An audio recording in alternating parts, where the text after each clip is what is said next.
Order, please. Ladies and gentlemen, order.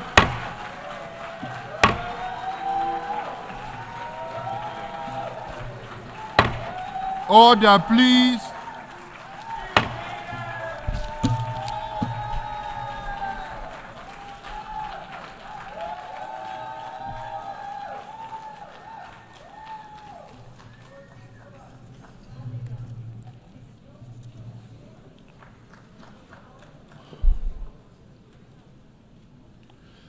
Mr. President, ladies and gentlemen, I didn't intend to come here this year. My country is at war, fighting for its life. But after I heard the lies and slanders leveled at my country by many of the speakers at this podium, I decided to come here and set the record straight.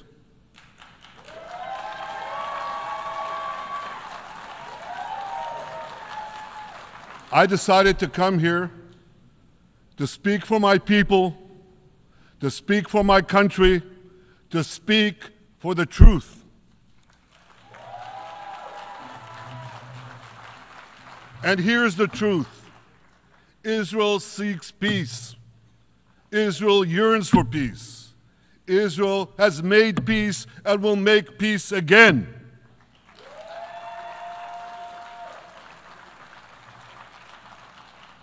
Yet we face savage enemies who seek our annihilation, and we must defend ourselves against these savage murderers.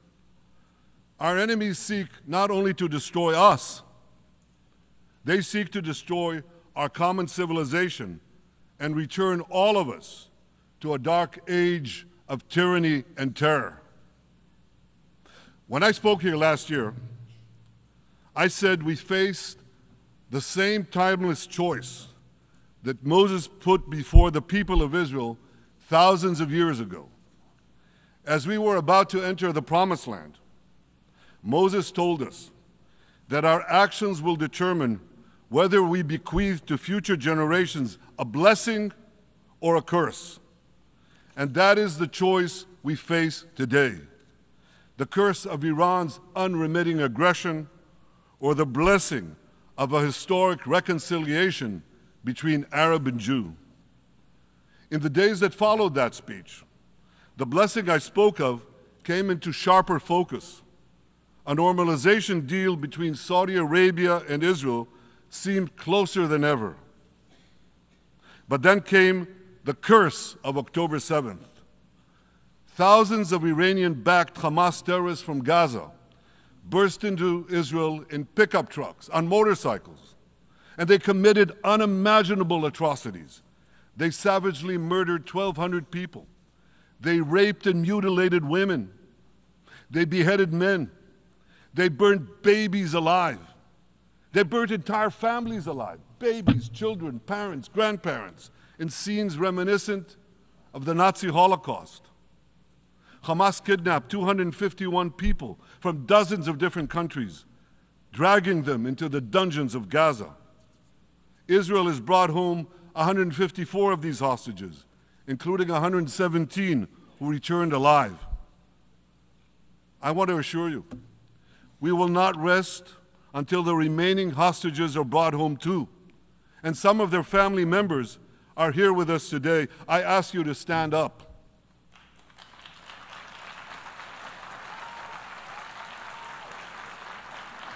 With us is Eli Stevie, whose son Idan was abducted from the Nova Music Festival. That was his crime. A music festival. And these murderous monsters took him. Kobe Smirno, whose son Jonathan was murdered, and his corpse was taken into the dungeons, into the terror tunnels of Gaza. A corpse held hostage. Salim al-Atrash, whose brother Muhammad, a brave Arab-Israeli soldier, was murdered. His body too was taken to Gaza. And so was the body Avifat Hyman's daughter in Bar, who was brutally murdered at that same music festival. With us is Sharon Sharabi, whose brother Yossi was murdered and who prays for his older brother Eli, who is still held hostage in Gaza. And with us too is Yizhar Lifshitz from Kibbutz Nir Oz, a kibbutz that was wiped out by the terrorists. Thankfully, we achieved the release of his mother Yocheved, but his father Oded is still languishing in an underground terrorist hell of Hamas.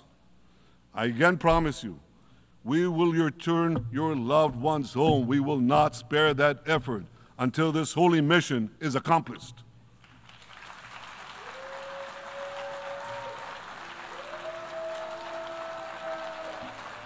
Ladies and gentlemen,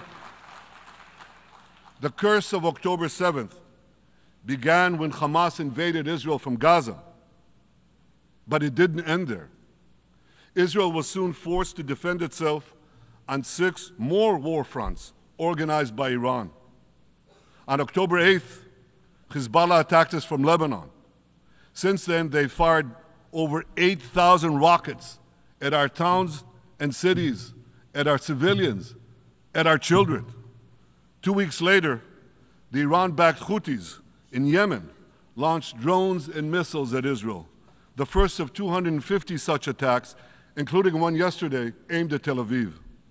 Iran's Shiite militias in Syria and Iraq have targeted Israel dozens of times over the past year as well. Fueled by Iran, Palestinian terrorists in Judea and Samaria perpetrated scores of attacks there and throughout Israel. And last April, for the first time ever, Iran directly attacked Israel from its own territory, firing 300 drones, cruise missiles, and ballistic missiles at us. I have a message for the tyrants of Tehran. If you strike us, we will strike you. There is no place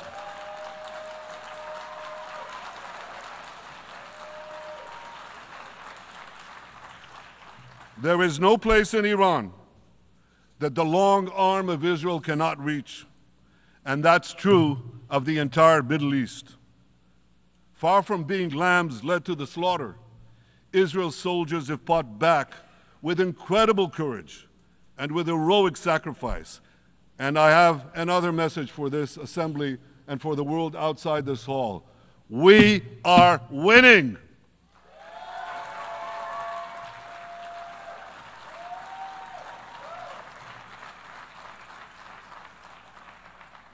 Ladies and gentlemen, as Israel defends itself against Iran in the seven-front war, the line separating the blessing and the curse could not be more clear.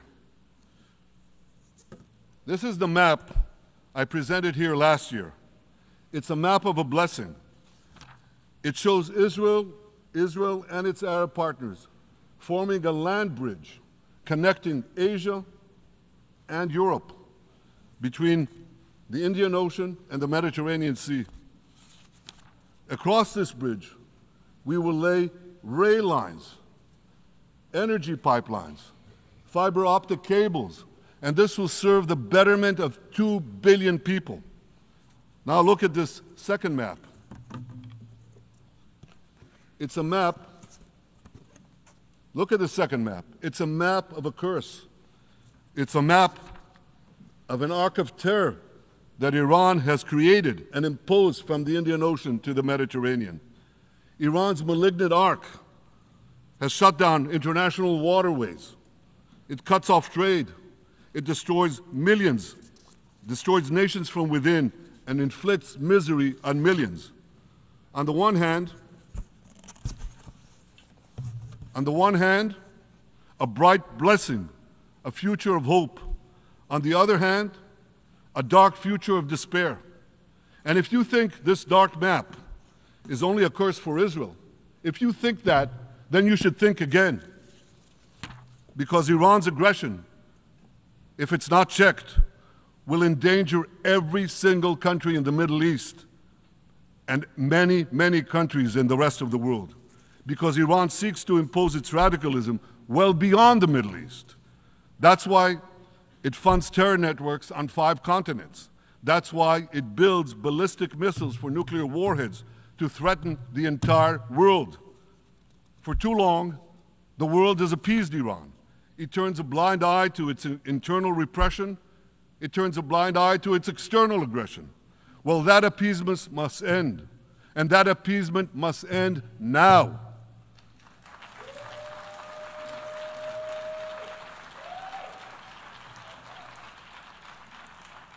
Nations of the world should support the brave people of Iran who want to rid themselves of this evil regime.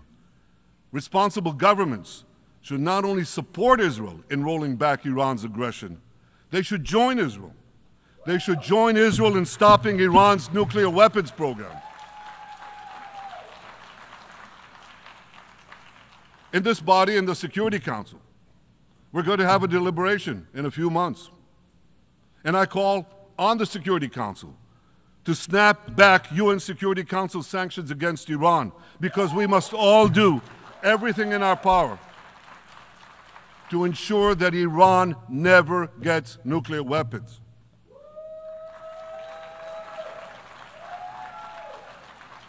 For decades, I've been warning the world against Iran's nuclear program. Our actions delayed this program by perhaps a decade, but we haven't stopped it. We've delayed it, but we haven't stopped it. Iran now seeks to weaponize its nuclear program for the sake of the peace and security of all your countries. For the sake of the peace and security of the entire world, we must not let that happen. And I assure you, Israel will do everything in its power to make sure it doesn't happen.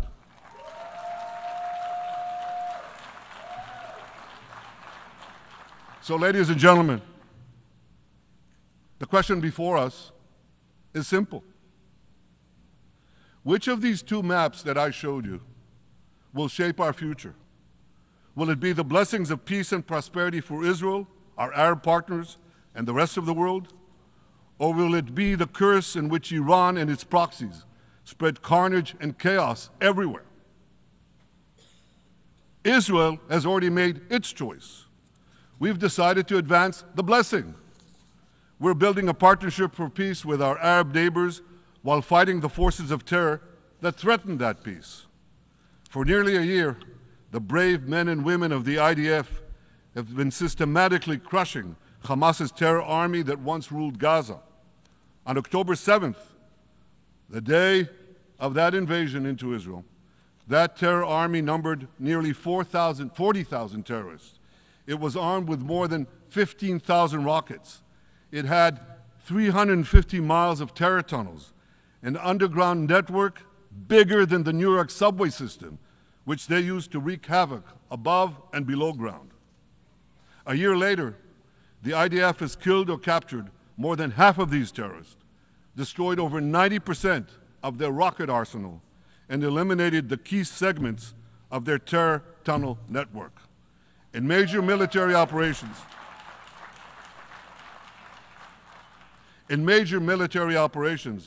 we destroyed nearly all of Hamas's terror battalions, 23 out of 24 battalions. Now, to complete our victory, we are focused on mopping up Hamas's remaining fighting capabilities. We are taking out senior terrorist commanders and destroying remaining terrorist infrastructure. But all the while, and I'll say this one more time, we remain focused on our sacred mission, bringing our hostages home, and we will not stop until that mission is complete. Now, ladies and gentlemen, even with Hamas's greatly diminished military capability, the terrorists still exercise some governing power in Gaza by stealing the food that we enable aid agencies to bring into Gaza. Hamas steals the food, and then they hike the prices. They feed their bellies, and then they fill their coffers with money that they extort from their own people. They sell the stolen food at exorbitant prices. And that's how they stay in power. Well, this too has to end, and we're working to bring it to an end.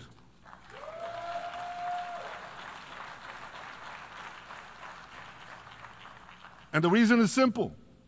Because if Hamas stays in power, it will regroup, rearm, and attack Israel again and again and again, as it is vowed to do. So Hamas has got to go.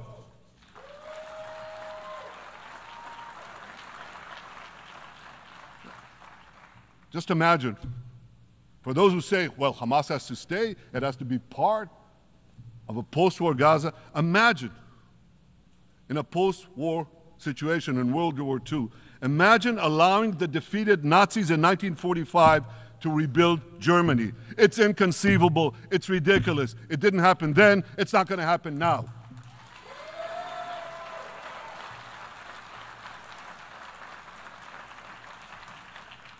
This is why Israel will reject any rule for Hamas in a post-war Gaza. We don't seek to resettle Gaza. What we seek is a demilitarized and de-radicalized Gaza. Only then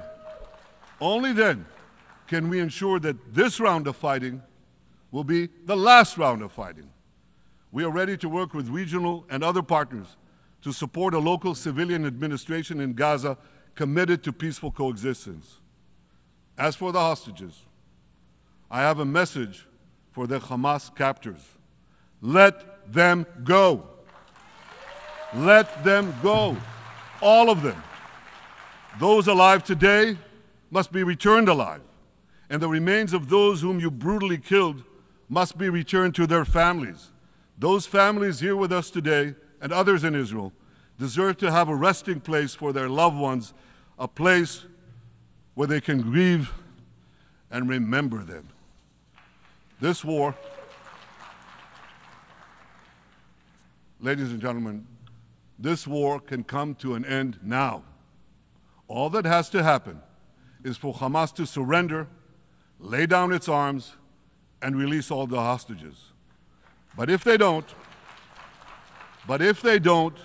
we will fight until we achieve victory, total victory. There is no substitute for it.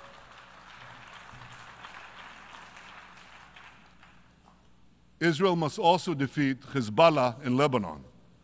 Hezbollah is the quintessential terror organization in the world today. It has tentacles that span in all continents. It has murdered more Americans and more Frenchmen than any group except bin Laden. It's murdered the citizens of many countries represented in this room. And it has attacked Israel viciously over the last 20 years, in the last year, completely unprovoked. A day after the Hamas massacre, on October 7th, Hezbollah began attacks against Israel, which forced more than 60,000 Israelis on our northern border to leave their homes, becoming refugees in their own land. Hezbollah turned vibrant towns in the north of Israel into ghost towns. So I want you to think about this in equivalent American terms. Just imagine if terrorists turned El Paso and San Diego into ghost towns. Then ask yourself, how long would the American government tolerate that? A day? A week? A month? I doubt they tolerate it even for a single day. Yet Israel has been tolerating this intolerable situation for nearly a year. Well, I've come here today to say, enough is enough.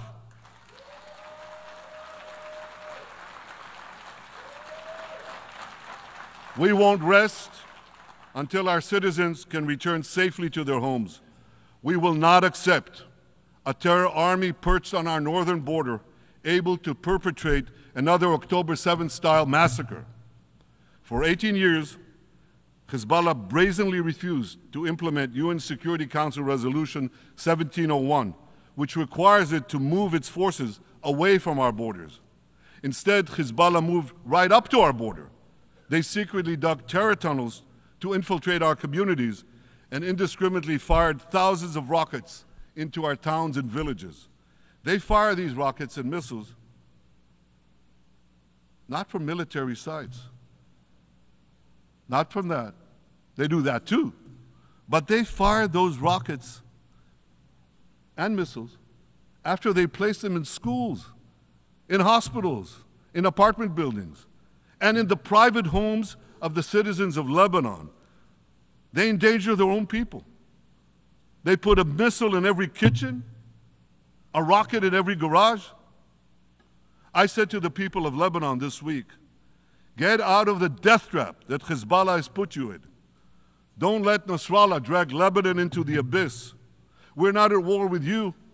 We're at war with Hezbollah, which has hijacked your country and threatens to destroy ours.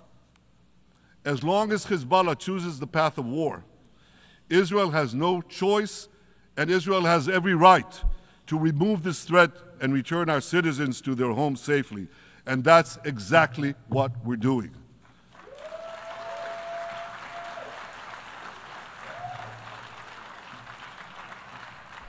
Just this week, the IDF destroyed large percentages of Hezbollah's rockets, which had built with Iran's funding for 3 decades.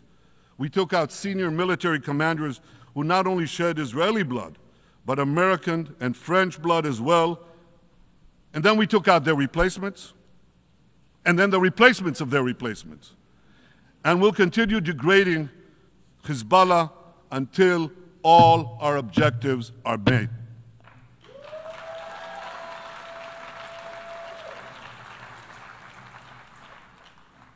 Ladies and gentlemen, we're committed to removing the curse of terrorism that threatens all civilized societies. But to truly realize the blessing of a new Middle East, we must continue the path we paved with the Abraham Accords 4 years ago. Above all, this means achieving a historic peace agreement between Israel and Saudi Arabia.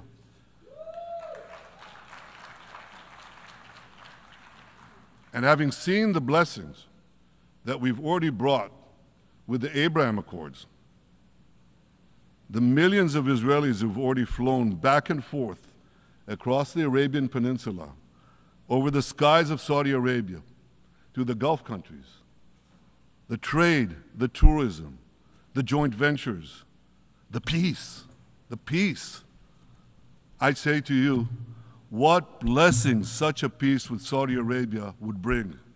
It would be a boon to the security and economy of our two countries. It would boost trade and tourism across the region. It would help transform the Middle East into a global juggernaut. Our two countries could cooperate on energy, water, agriculture, artificial intelligence, and many, many other fields. Such a peace, I'm sure, would be a true pivot of history.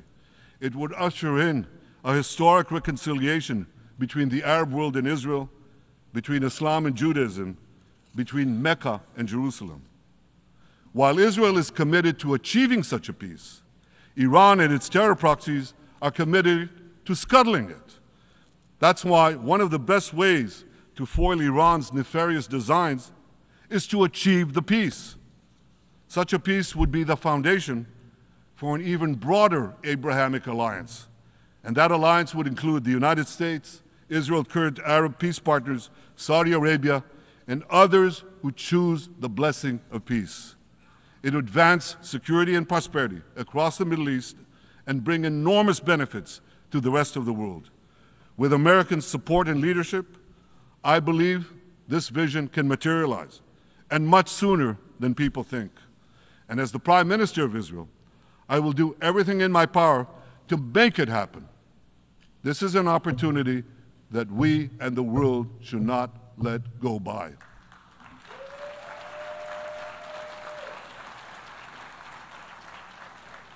Ladies and gentlemen, Israel has made its choice. We seek to move forward to a bright age of prosperity and peace.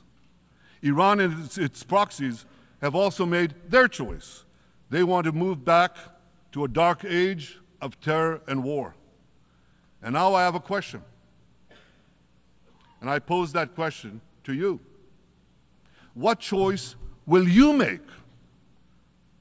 Will your nation stand with Israel? Will you stand with democracy and peace? Or will you stand with Iran, a brutal dictatorship that subjugates its own people, exports terrorism across the globe? In this battle between good and evil, there must be no equivocation. When you stand with Israel, you stand for your own values and your own interests. Yes, we're defending ourselves, but we're also defending you against a common enemy that through violence and terror seeks to destroy our way of life. So there should be no confusion about this.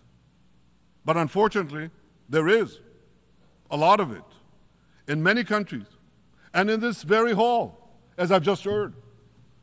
Good is portrayed as evil, and evil is portrayed as good.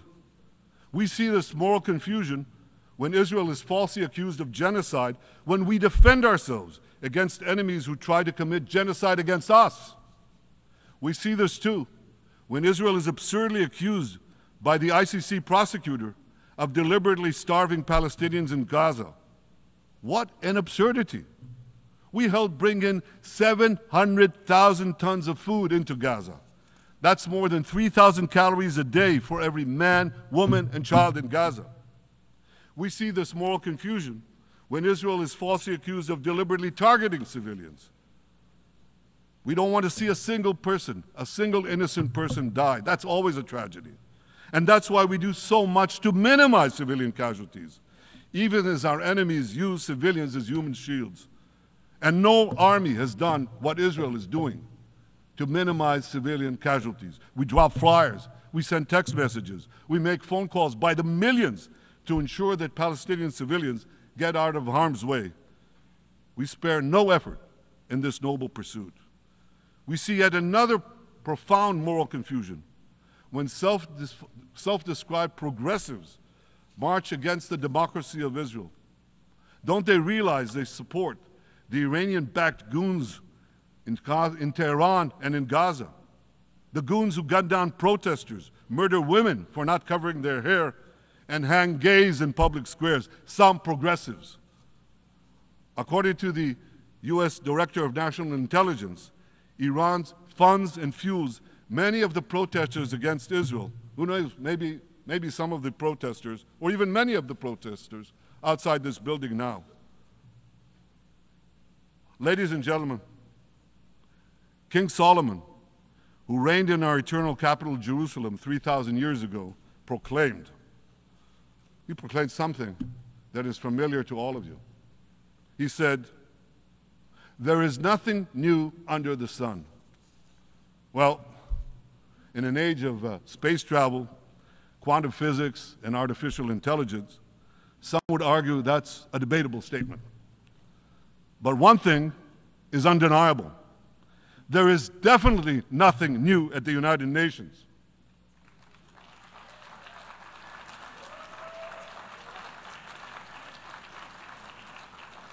Take it from me.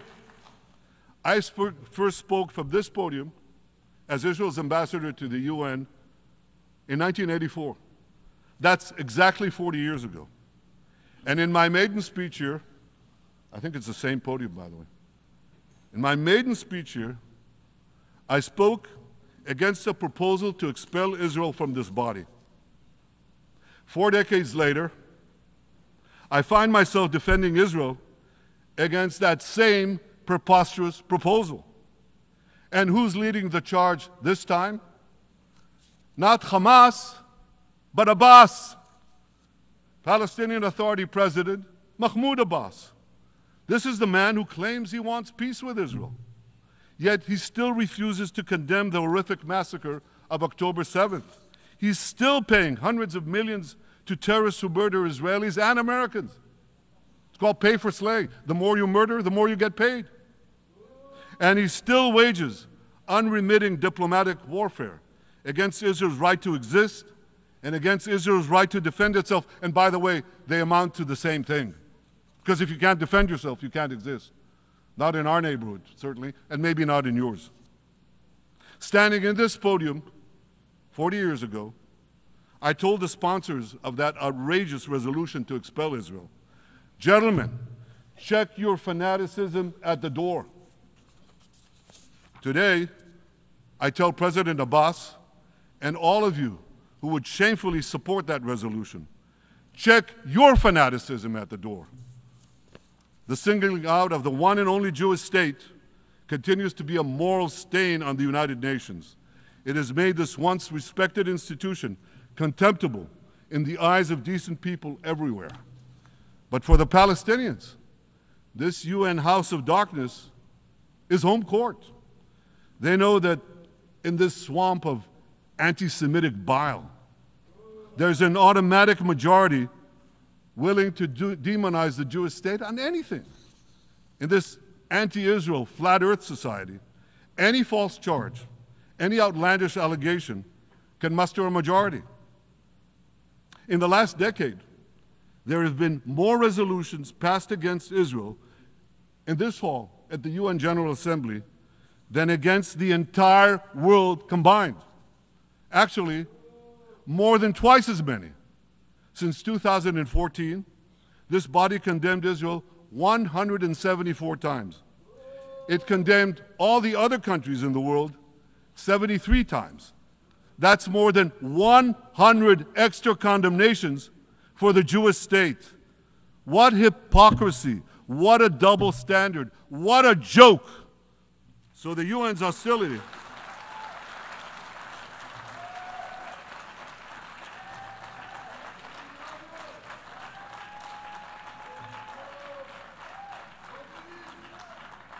So all the speeches you heard today, all the hostility directed at Israel this year, it's not about Gaza.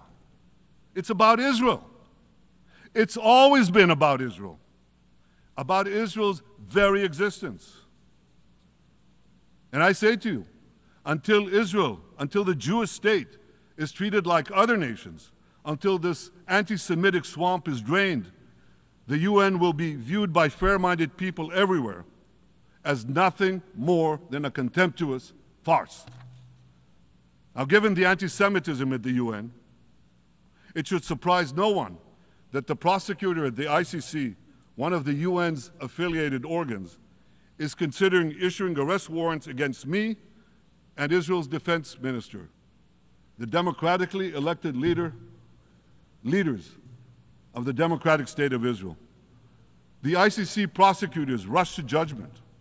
His refusal to treat Israel with its independent courts the way other democracies are treated is hard to explain by anything other than pure anti-Semitism. Ladies and gentlemen, the real war criminals are not in Israel. They're in Iran. They're in Gaza, in Syria, in Lebanon, in Yemen. Those of you who stand with these war criminals, those of you who stand with evil against good, with a curse against the blessing, those of you who do so should be ashamed of yourselves.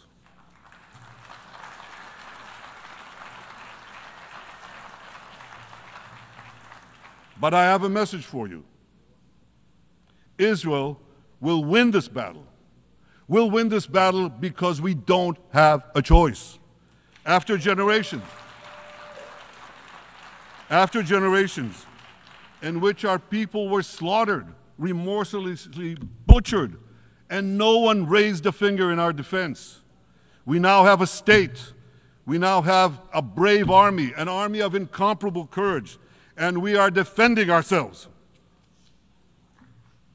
As the book of Samuel says in the Bible, Netzach Yisrael lo yishaker. The eternity of Israel will not falter.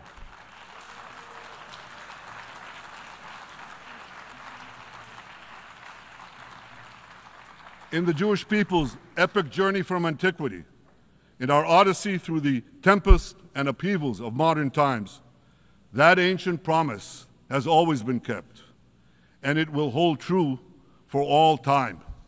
To borrow a great poet's phrase, Israel will not go gently into that good night. We will never need to rage against the dying of the light, because the torch of Israel will forever shine bright.